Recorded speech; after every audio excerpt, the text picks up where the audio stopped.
আজকের ওয়েদার ভীষণ ভালো। সকাল সকাল খুব ভালো রোদ বেরিয়েছে। অল্প কিছু জামা কাপড় ছিল, ধুয়ে রোদে মেলে দিলাম। আজ ছেলেমেয়ের স্কুল ছুটি, ওরা বাড়িতে আছে, তাই ভাবলাম রুটি না করে সিদ্ধ ভাত রান্না করি, অনেকদিন খাওয়া হয় না। আলু ডিম সিদ্ধ দিয়ে ভাত রান্না করেছি, বর তো অফিসে যাবে, তাই কটা ভাত মেখে ওনাকে খাইয়ে দিলাম, উনি খেয়ে অফিসে বেরিয়ে পড়লো। তো বন্ধুরা, এখানে দেখো দুটো কবুতরের কি প্রেম, এরকম প্রেম কিন্তু আজকাল মানুষের মধ্যেও দেখা যায় না। আলমারিটা ভীষণ অগোছালো হয়েছিল, গুছিয়ে রাখছি, আর আমার বাবা আমাকে হেল্প করছে। আমার সোনা বাবাটা আমাকে অনেক কাজে হেল্প করে, জানো তো বন্ধুরা।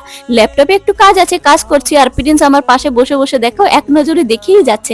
দুষ্টুটা এত দুষ্টুমি করে, দেখো বিছানাটা কি অবস্থা করেছে।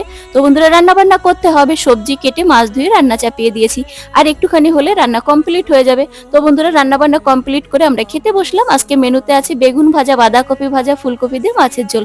ফুলকপি দিয়ে মাছের ঝোল খেতে জাস্ট অসাধারণ হয়েছে, জানো তো বন্ধুরা। আমার তো ভীষণ ভালো লাগে ফুলকপি দিয়ে মাছের ঝোল খেতে। তোমাদের কেমন লাগে কমেন্টে জানিও, আর ভিডিওটি ভালো লাগলে চ্যানেলটি সাবস্ক্রাইব করো। Bye bye.